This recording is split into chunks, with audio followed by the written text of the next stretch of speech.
Welcome to Somatic Work Fundamentals exercise, external orientation.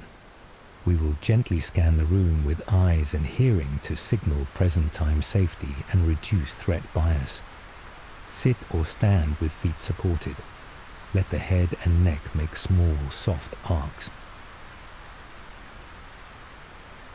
Name silently 3 things in view. Notice color, shape, and light.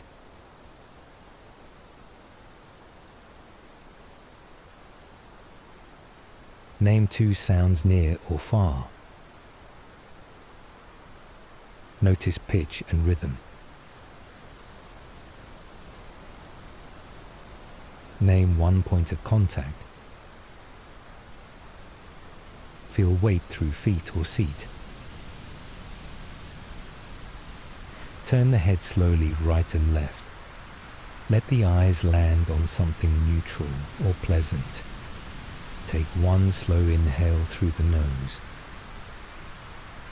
and a longer exhale through the mouth.